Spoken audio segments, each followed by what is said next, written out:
Hello, hello, you fabulous interior design professional. You're definitely in the right place today because I want us to focus on creating a design business that doesn't just do beautiful work, but is highly profitable. That's good with you, right? If you have ever, like I used to in the past, cringed at the thought of selling to your clients, if you've ever thought, well, I'm a creative, I'm not a closer, if you've ever thought to yourself or whispered the words, I'm not good at sales, then you are in for a treat because in this episode, we're going to talk about how to take the ick out of the sales process. The ick out of the sales process. I like saying that. You know what I'm talking about, right? That's that uncomfortable, squidgy feeling. It kind of creeps in from time to time. If you're talking about the budget or you're talking about upselling something to the client that they just didn't even know that they needed, or that super expensive chandelier that you know will completely transform the room. Or you're suggesting any kind of service actually that's outside of the original scope of work that the client identified when they first met you. But the truth of the matter is, sales isn't icky, it's not slimy. Sales is service. When you can sell in a way that feels natural and authentic and in alignment with who you are, and in my case, I want to have impeccable integrity with clients, it doesn't feel gross. It feels like leadership. It feels like service. And we have a great guest. You might remember her from a previous episode, Nikki Rausch. She was on episode 186. That's like, do the math, like almost 300 episodes ago. So it's been a while. She runs a company called Sales Maven, and she has a podcast by the same name. And Nikki is going to share some strategies that will allow you to, and these are my words, I guess, pepper your conversations with clients more openly with sales. Simple things like I remember one time backing into sales with a client when they had hired us just to I think this was like 2008, 2009, and business was whoa, it was bad. I can't even tell you how bad it was. And we got in a call, somebody just needed new dining room chairs. And I remember saying to everybody at the office, like, ooh, we might be able to do new dining room chairs. Like, ooh. And somebody said, oh, all the chairs? All of them? Even the head chairs? And that's how bad it was. But I thought, I'm going to this consultation. I don't care. So I went to the consultation. She told me she just wanted these new dining room chairs and maybe just, paint. And I said to her, is this where you do the holidays? Is this where you host your family and friends for the holidays? And that elicited from her a response of, yeah, I know, I really should step it up. And before you knew it, she was designing the entire dining room, not just the chairs, which was good news. I could keep some people employed that year. Good news for us. But I think it was good news for her because I know she has now a dining room she loves. Well, I don't know. Does she still have a dining room she loves? It's been quite a long time. And that's one of the strategies too. Stay in touch with old clients. Stay in touch with former clients who were good. Uh, anyway, no sales usually happen by accident. So that's unusual. More often, we're going to have some agency. We're going to have some impact on the sales. And some of the things we're going to learn in this episode is understanding your client's convincer strategy. Sometimes people need to hear things 5 times before they follow up and make a purchase. So we're going to talk about that. We're going to talk about how to spot buying signals. How do you know if maybe your client is giving you a signal that she is ready to buy? You just have to push the right button. We're going to definitely talk about how important it is to keep in touch with past clients. I had a client yesterday I reached out to. It was her birthday. Oh my gosh, I miss you. What's going on? Hydrangeas in the yard. You must be loving every minute of it. We had a great conversation, and I know that that will come in handy when she has her next project, right? So that network you have is gold. And it also is where some of your references and referrals are going to come from. Soft selling really works. For me, that's the only way I know how to do it. I pepper the conversation with examples of things I've done for other clients, and we're going to talk about that. And we're also going to talk about how important it is to watch the tone of your email. I failed at this. Nikki gave some examples, and I was a big fat fail on this one. So I'll let her explain it. It's a really good episode.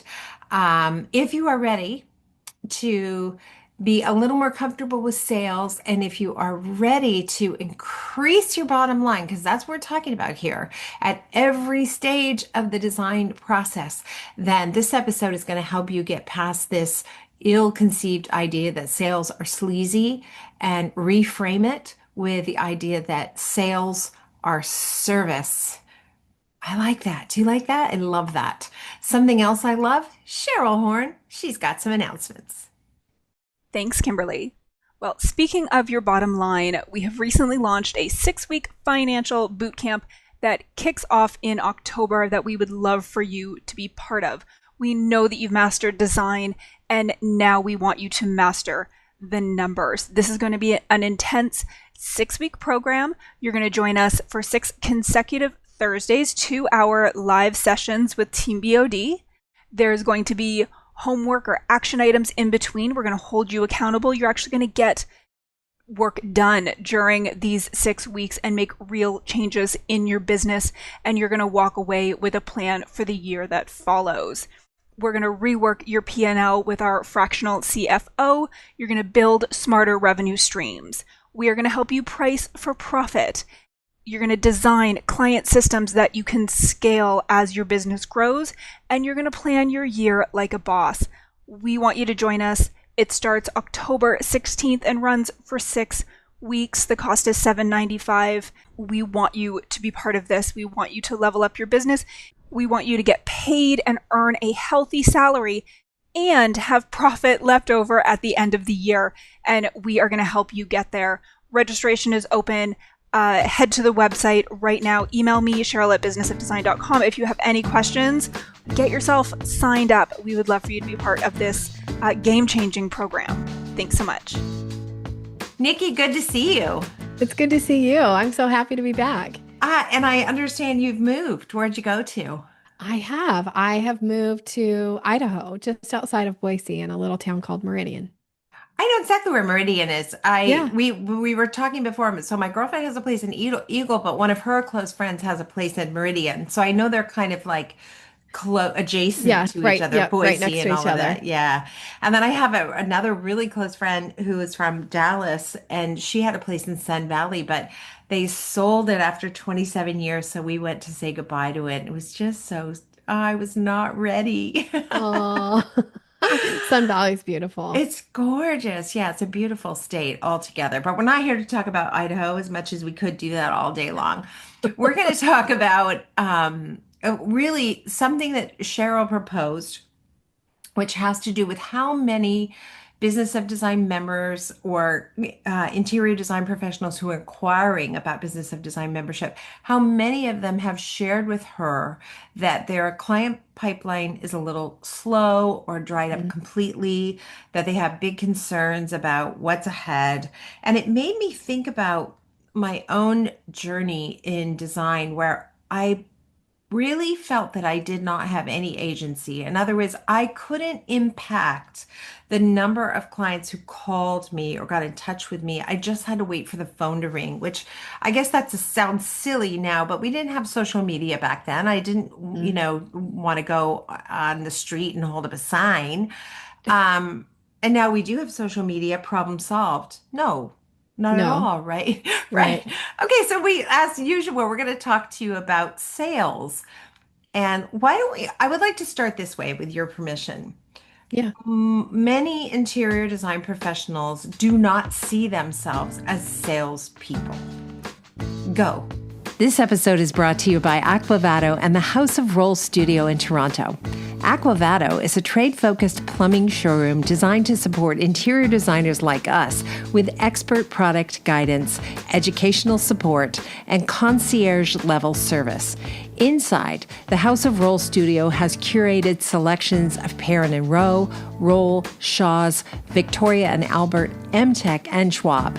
On Tuesday, October 7th, House of Rules Studio will host studio sessions for designers looking to build a social media strategy that will target ideal clients and build brand equity. The panel features Tiffany Lee, Paris McKenna, Olivia Beautry, and Chelsea Mazur, 4 women who've grown strong, distinctive brands from humble beginnings by using social media with clarity, consistency, and purpose. Learn more and RSVP at aquavato.com/designers. That's AQUAVATO.com/designers. And BOD listeners, you can use the promo code BODstudio25 to get 25% off registration. Enter the code at checkout when registering for any Studio Sessions event. Many interior design professionals do not see themselves as salespeople. Go. Okay. Here is a little bit of a reframe with that. You don't have to see yourself as a salesperson. What you do need to understand is that sales is a component in order for you to continue to grow and scale your business. It's a component of business. If you don't have sales, you have a very expensive hobby. That's just the bottom line, right? So sales will be a component. And also thinking about it from a team perspective as well, that, a lot of times it falls to like the owner or the lead designer. And that's true, but everybody on your team can impact the sale, because anybody who is client facing, anybody who interacts with your client has the opportunity to suggest upgrades, suggest, next projects, anybody, and also this idea of, if you really want to be of service to your clients, which I suspect, I've never met a designer who said like, I really don't care about my clients, right? Like, Right? of course you care about your 100%. client. Yeah. And so it is your job to make suggestions, to put things in front of them that are going to benefit them in some way. And that is selling. Yeah. Okay, good. I never really thought about it like that. I've always thought, well, you have to sell the consultation, and then you have to sell your services, and you have to sell your firm over another firm. And so whether you like it or not, maybe sales is only the idea of convincing someone to do what they need to do anyway, or what they think they might want to do anyway. I don't know. It's just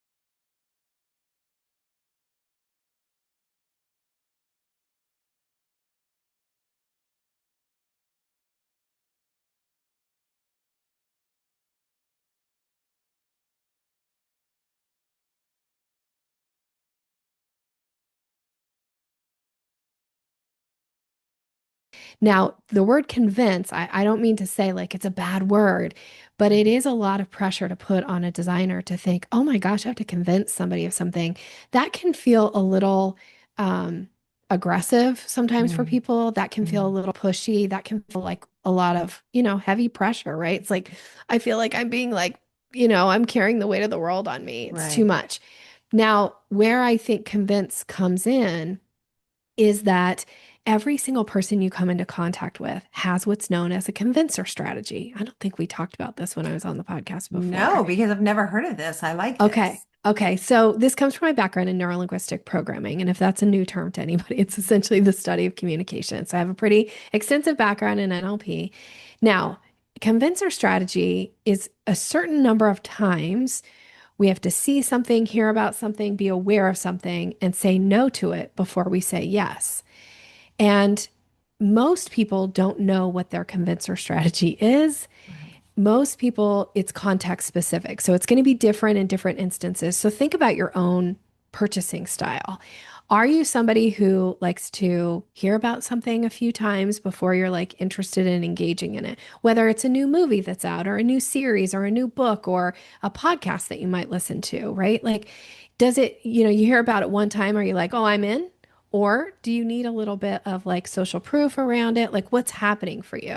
That is an indicator of your convincer Um, strategy. Now, in and another, you would have a different strategy for different things. I'm thinking of like if somebody says, let's go for ice cream, I'm like, yeah, I'm ready. Keys in hand, let's go. yeah, my Um, convincer strategy for ice cream is also one time. but my convincer strategy for what would be something that I guess it would be some sort of um, I don't know, a Botox or Yeah. some kind of wellness thing. I'm like, oh, I Yeah. don't know. I don't know about Or that because even it like could be buying a different new depending on what it car, is. right? Yeah, Like for buying a new sure. car. It's a pretty substantial investment, right? And sometimes hiring a designer is as well, right? Yeah. There's Oh, a yeah. financial component to it, or making an investment in something, or, going and Hmm. buying stocks, whatever that is. Yeah. So it's a certain number of times that your brain will say no to it before it will say yes. Right. Now, you still have to have a need because just because you have a convincer strategy doesn't Yeah. mean at some point, if you don't believe in something, like you mentioned, Botox or health, like some health supplement or something like that, if that goes against like who you are as a person or what you believe, like your convincer strategy is zero because it's never going to It's not going change, to right? work no matter Yeah. what. So there has to be a need, there has to be a want, and there has to be a desire for change, right? But if you're talking to a client or a prospective client who has expressed some kind of interest, they're already indicating there is some kind of convincer strategy. And how Yeah. you know this is true, just by the way, is I don't know if you've ever been, scrolling on social media. You mentioned social media earlier. You might be scrolling around and you might see an ad for something. And the first time you see it, you think, that has to be the dumbest product I've ever seen. And Yeah. then, Yeah. you keep scrolling and then a couple days go by and you see something else and it reminds you of that. And you go like, you think to yourself, who would ever use that? Or what would you use it for? Now your brain starts answering questions around who would Yeah. use that? What would you use that for? And then maybe you see it a third or a fourth or a 40th time and you're clicking buy.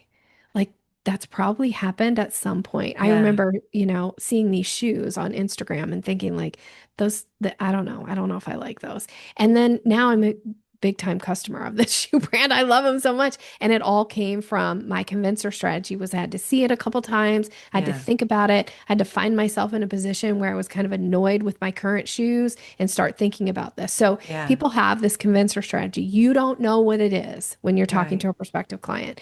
But from the things that I teach, you are able to recognize, are they giving you buying signals? Are they giving you indication that there's some interest there? Are you asking questions and planting seeds and creating curiosity that allows the person to go, I don't know, tell me more about that. Like what would that look like? Or what, I know you did this big project for me, but I don't know, like what else could you do? Right? Mm. Like we've got to get them in that mindset. I'm curious what a buying signal is, short of a like a money cannon or a like, cash in hand or a credit card in hand. What's a buying signal? So, buying signals are verbal and nonverbal cues that people give that indicate interest. Now, I wrote my second book all around buying signals. That's all it's filled with is buying signals because people have these signals they give. Now, you mentioned like are pretty obvious, like a canon, right? They say like, I need this project done and I know you're the designer for me. That's a Yeah. huge buying signal and really obvious and Yeah. probably one that you would act on. But let me give you one that's a little less obvious. You suggest something to somebody and they immediately bring up a negative experience. Maybe you say, Mhm. my recommendation for this room would be to think about this color palette, for instance. I'm not a designer, so Kimberly, like, bear with me as I give bad examples about design. There's But I no say, bad color. There's no okay, bad color in the so I world. give this suggestion about color and they immediately discount it or they tell you why the color doesn't work. Yeah. That can be a potential buying signal. Not necessarily that they want you to convince them that they're wrong about the color, Right. but it is an indication that they're thinking about what would a different color palette look like in the room. So Oh. it's a potential buying signal for So, you to go like, just because they don't like this color palette doesn't uh-huh. mean that all colors are out. It's like, okay, so let's move forward in a different direction. Or let's talk about how we would incorporate this color to a place that would feel really comfortable and good for you. Just because Interesting. somebody brings up a negative experience doesn't mean it's a no. Doesn't mean it's a hard, like, I would never do X, Y, and Z. Sometimes it's like, I had a bad experience with that color. Like I chose the wrong tone of it, or, Mm. it was Yeah. like, whatever. For me, it would be mint. If somebody said, we're going to do this, whatever it is, it doesn't matter. It's going to be mint. I'd be like, and I'm tapping out right there. Unless it's Yeah. toothpaste, I'm not interested, not happening. But you're saying that that doesn't mean I'm not going to do the project. That means I don't like mint. So Yeah. don't read too much into a single no, but investigate what's behind it and see if there's an opening for buying something that's not mint. Yeah. Or is there a way to incorporate mint into the artwork, but not into the overall like main color of the room if that was important, right? Or Yeah. there's all kinds of ways to bring this in, but don't be afraid just because somebody brings up a negative experience that that means they don't want to hire you or they don't want to Right. work with you. It is a potential buying signal. And sometimes people just want to be reassured that, look, we're definitely not going to come in and paint the walls mint and bring in every color of mint that you can think of, and you're going to have a mint room. What I'm suggesting is, could we look for ways to bring this color in subtly? And would you be open to that? Right? Like they're just looking for you to reassure them that they're not going to have a bad experience. Yeah, yeah. But I think like for me, a big takeaway though of what you're talking about, Nikki, is that I'm so easily rejected, I guess is the word I'll use. Like Mm, it's so easy to feel rejected. It could be, what do you think of the chandelier? No, I hate it. Like, oh, she hates me. She thinks I'm the worst designer in the whole world. Like the things that we make up are mhm. incredible, but you have to have a little bit of resilience to get to what does work for your client, I guess. Yeah, years ago, I love telling this story because it really took me by surprise. I was having a conversation with a good friend. She was interviewing for a job, and there was a sales component to her job. So she was asking me for advice about like what kind of Okay. questions should I ask in this interview? What kind of answer should I give to these kind of sales questions? And as I was offering her some advice, she said to me, "You know what makes you so good at sales, Nikki?" Now, I love a compliment. So, and I was driving at the time, by the way. I love a compliment. So I'm like, oh, a compliment's about to come. So I Tell was me, like, tell me. yeah, tell me what do you think makes me good at sales? She says, you are so good at accepting rejection. I Hmm. almost drove off the road. I was like, what? What are you talking about? Like, I hate being rejected. What are you talking about? Like, who's rejecting me? What do you mean by this? I was so shocked by this. And she says, "Oh, when you go in and you do these big presentations at these companies and they say no or they buy from someone else, like you're being rejected." And I was like, "Oh. Oh yeah, I don't take that as rejection. I just take a no Oh. oftentimes as a little bit of a not yet." And here's how I think about it realistically. I think if you went out to dinner tonight and you had an incredibly satisfying meal, like so satisfying, and let's say the wait person comes by at the end and they just slip your check right on to the table and they walk away. Like you might be going like, oh, well, that kind of took away from the experience. But let's imagine that at the end, when they're clearing your plates, from dinner, they come by and they say, "Now we have a really beautiful dessert menu. Can I show it to you?" And you say, "You know what? I love dessert, and if you had ice cream on there, I'd probably say yes, but I'm so satisfied. I'm so full, so I'm gonna decline. But thank you so much," right? You feel good about the experience because they made the offer to you. The wait staff, the person, they don't go back into the kitchen and say to the staff, they're like, "Can you believe that broad? I offered her dessert and she rejected me."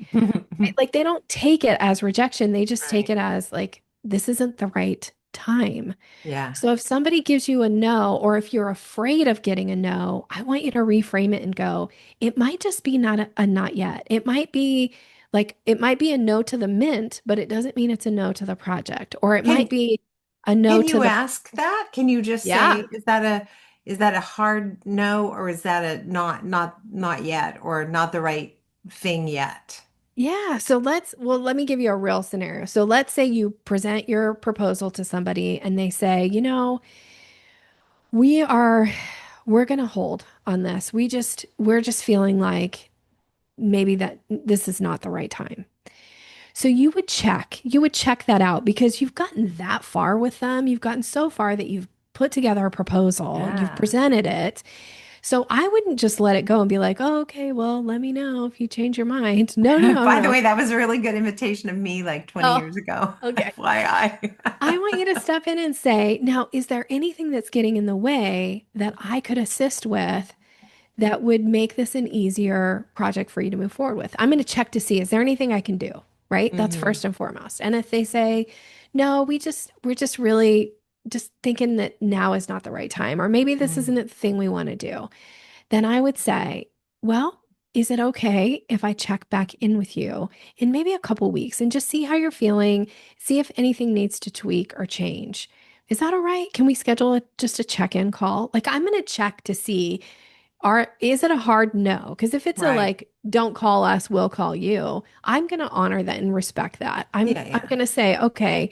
And even in that moment, if somebody gives me a hard no of like, hey, go kick rocks, Nikki, I never want to hear from you again, I might even say to that person, should anything change, I would absolutely love to earn your business. So please know you're welcome to reach out to me at any point. Yeah, Like, at yeah. least I'll try to leave the door open Yeah. versus like, oh my gosh, it's a hard no. Because the thing about life that we can all count on is things change. Mm, yeah. I remember years ago someone telling me Q-tip, quit taking it personally. Oh, I love Isn't that. that good? Q-tip, Q-tip. Yeah, I sometimes Q-tip. remind myself of that. Um, we when I introduced the show off the top, I said we definitely want to talk with to some of the designers who are saying my pipeline is kind of slow right now, work's not as busy as I want it to be. Like, we are there things that we can all do to take more agency over how many calls we're getting and who's coming through our door besides marketing and besides social media, but like what are the things that we can do to impact those things from a Well, sales one, perspective? yeah, from a sales perspective, one of the things that I find a lot of times are overlooked is we don't go back to our existing clients and check Yeah, in with them. yeah, We tend to think like, what's next? What's next, right? Like my husband yeah, always that's does true. this thing about like going to the barber shop and it's always like, who's next? Who's next? But in sales and in building a business, you never want to ignore your existing clients because these are the people who already know you. They already understand the value of your work. They've already invested in working with you in some way. So you can go back to them and you can either make suggestions or you can just check in. If a suggestion feels like too big of a thing of to go back and say, I was thinking about you and thinking about the projects that we've done so far. And it also got me wondering, have you ever considered doing X, Y, and Z? Or would you be open to talking about what it would look like to do X, Y, and Z? You got to plant those seeds. Mm, And a lot of times those people will either that's the first time they're hearing about it. You might not hit their convincer strategy on the first time, but you got to plant those seeds. Or sometimes they'll just be like, I would have never even thought that I could do that with you. Like, Kimberly, mm, thank you for coming back. Let's talk about it. Right. It will open doors for like what else is possible for them because right? Like you can walk through somebody's home or you can, look at their plans and you can see all these ideas in your brain, but they don't know what's in your brain. They don't mm, know what's possible for them. So don't ever assume that they already know how to work with you. And even if you said, when you were working with them a year ago or 2 years ago. Like, these are some other ways we could work together. Don't assume that they even remember that conversation. Go right. back and check in with them again because it's so much easier to earn repeat business than it is to find new business. Oh my gosh, everybody listen to that. So much easier to earn repeat business than to find new business. I've just found that to be so true. I Mhm. always kind of look for a kernel of, I'm going to say truth, um, to motivate the reason I'm reaching out. And what I mean by that is like, for example, my daughter just had a gardener come to her little house in Hollywood and he cleaned up the backyard. It looked incredible. He got rid of so much dead stuff and so many branches and the bougainvilleas would scratch you every time you walk up the stairs and it just looks so good. And I thought of this client who has this backyard that looks like a jungle and she's never really tackled it. So I reached out to her and I just sent her a picture of my daughter's backyard and I said, look at the difference.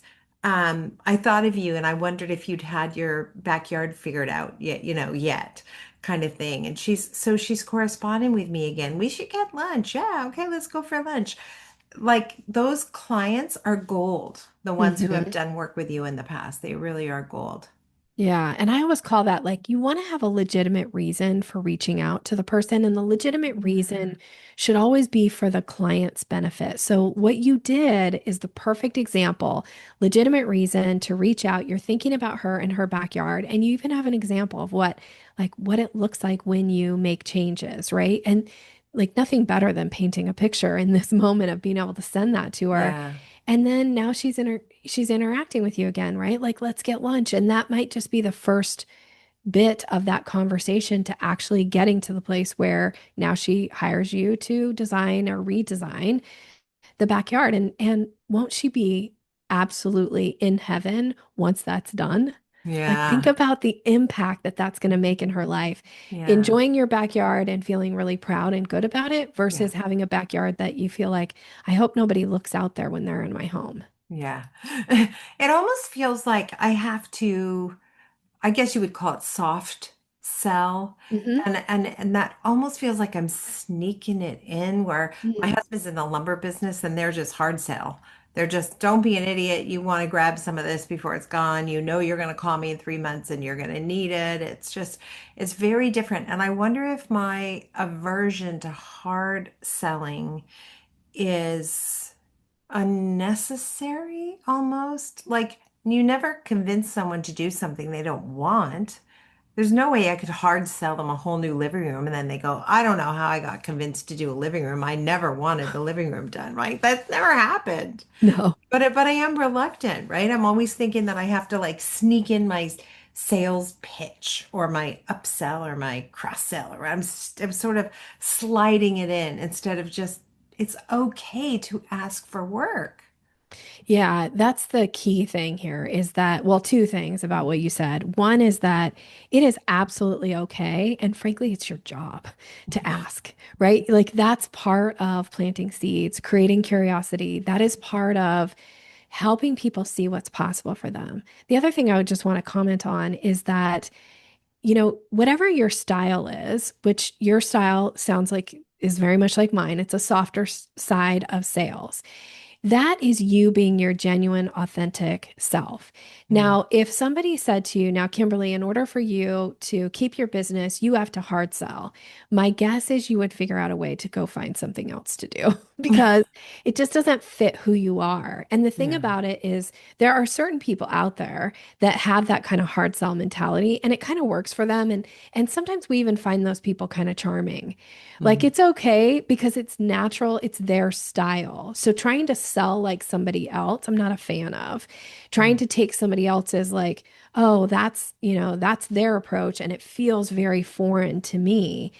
You're going to feel like a fraud. And frankly, it's going to come across inauthentic to the other person. And they're not going to be thinking like, oh, that feels inauthentic that Nikki is approaching me that way. They're going to go like, I don't like Nikki. Like they're not going to make the connection Mm. of like she's trying to do something that's outside of her norm. So what I believe that I teach is I teach structure and strategy so that you can show up and still be you and be effective so that it doesn't have to feel sneaky. I'd love to get that feeling away from you so it doesn't Yeah. feel sneaky, but that it feels really good and it still feels appropriate and it still feels Kimberly. Like it's very you. And that's the most important thing Mm-hmm. because people buy you.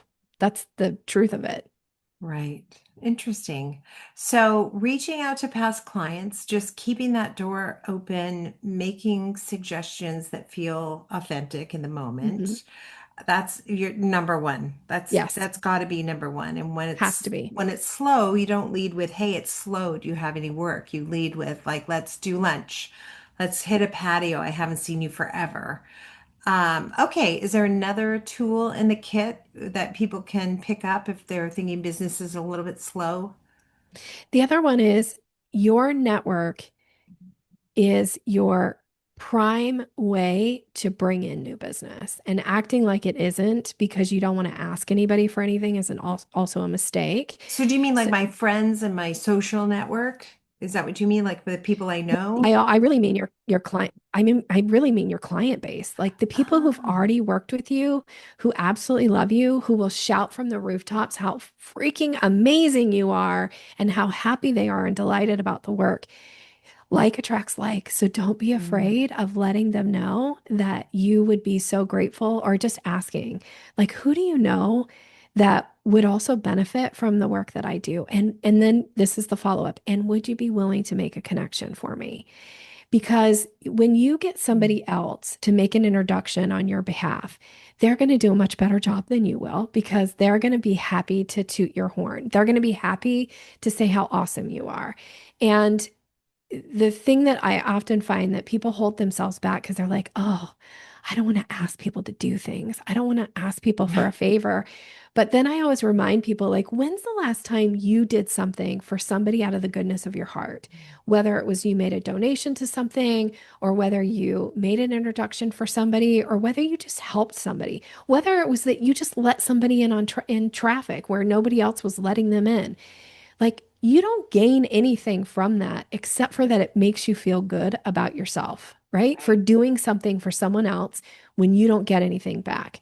So when you ask somebody if they're willing to make an introduction or a connection and they do that, the gift that they receive is feeling really good about themselves. That makes And sense. so if you never ask anybody to support you, to open a door for you, to help you in some way, I had to learn this lesson. I learned this in my 30s, and it was a hard lesson because I was so, oh, I'm independent. I have to do everything on my own. I still struggle with it to this day, but somebody I really loved pointed out to me that I was robbing people of having that good feeling that I was getting all the time by helping others. Oh, And I was like, wow. oh, that reframed it for me. And so now I'm not afraid to ask and I'm not afraid to accept because they get something out of it. And it's Yeah. not I shouldn't be robbing people of having that experience. That's so interesting.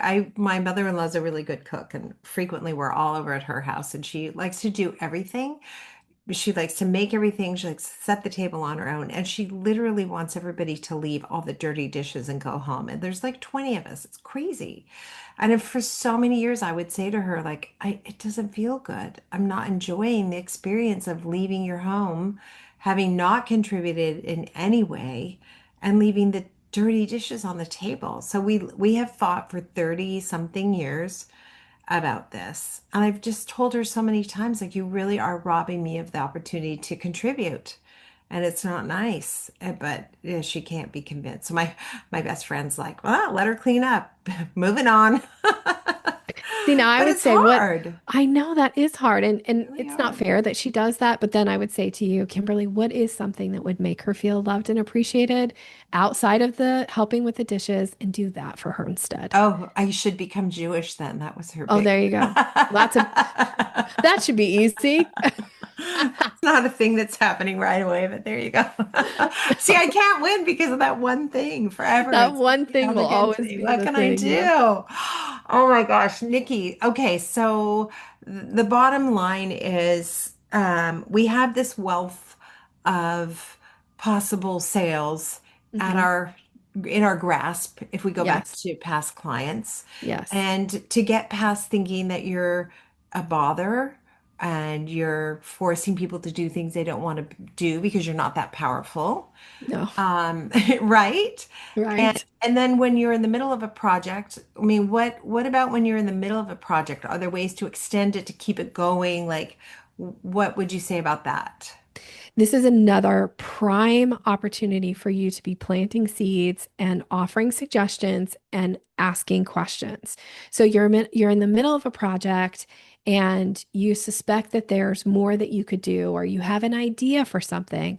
What you don't want to do is run in and say, here's the thing that you need to do next, and here's why, and here's the pricing, and I have this quote for you, and like go ahead and look it over because then it feels like it's forced upon, right? Like I didn't ask for this, and now you're like forcing it upon me. Instead, in the middle of the project, when you have that experience, say, I thought of an idea for you last night, and I'm wondering if you'd be open to me sharing it. That question right there, who's going to say no to that? Who's Right. going to say like, no, thanks? Yeah. And then you lay out the project a little bit, and then you're going to ask, is that something you would be open to considering?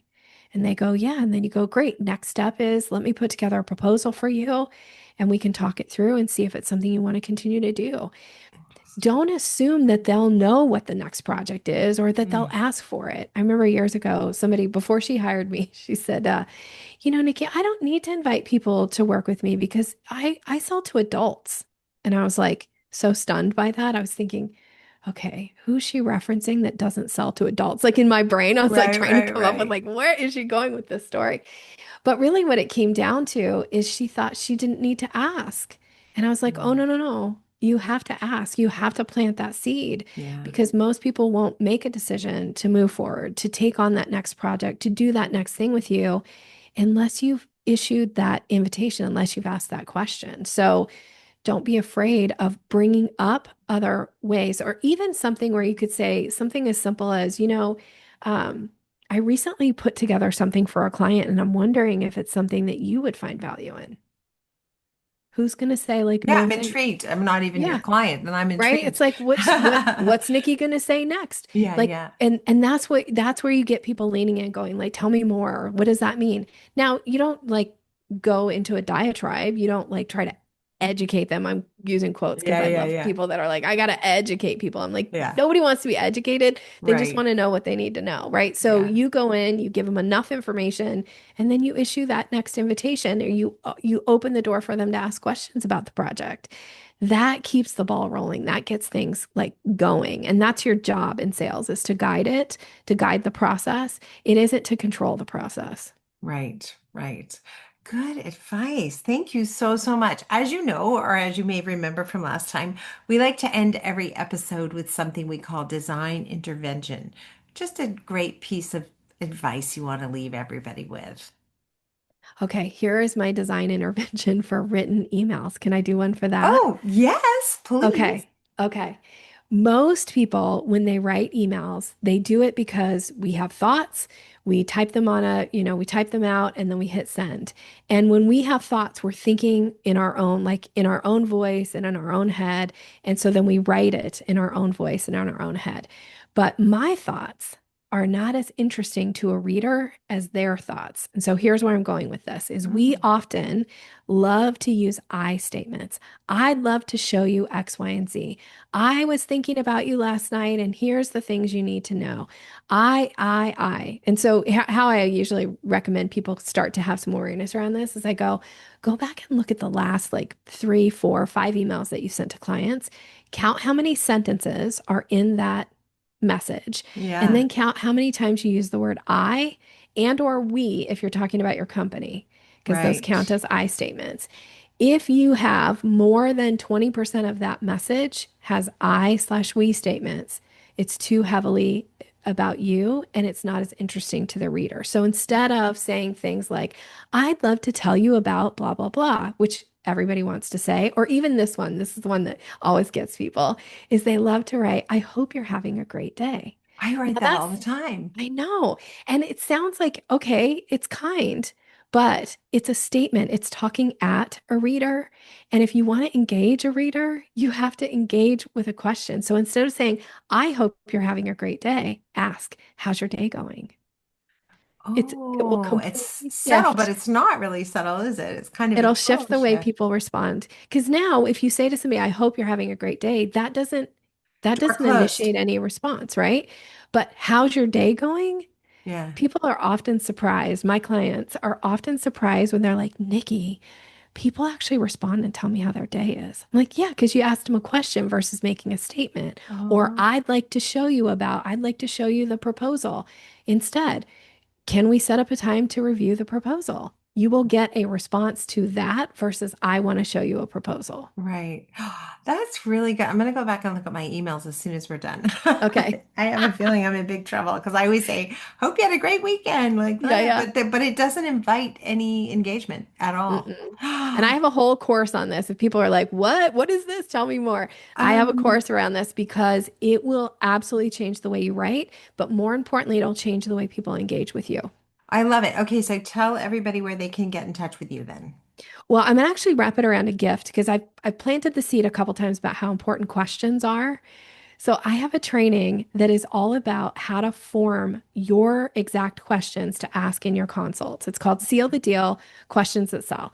And I'm going to give it to your audience, okay? So normally I charge for it, but I want to give it to your audience so you can go, you can watch it at your own, pace and time. It's broken into little short chunks videos, and it is packed with questions that will change the game in the way you're asking questions. And so you can get it by going to yoursalesmaven.com/, let me make sure I just say this right. Uh, I just had it in front of me and then now it just went away. I'm It's sorry. also going to be in the show notes It while you're will. looking at because people are It will. driving, they're on the treadmill, they're doing whatever. It's But easy though. It's business of design. Sorry. It's yoursalesmaven.com/business of design. I don't know why that that like makes left my sense. brain. Yeah, of course it does. It's for you. And Sales Maven is the name of the company. And Yes. as usual, a fantastic guest with great ideas. Thank you so much, Nikki. Thanks for having me. I love seeing you. Stay well. Happy 4th. You too.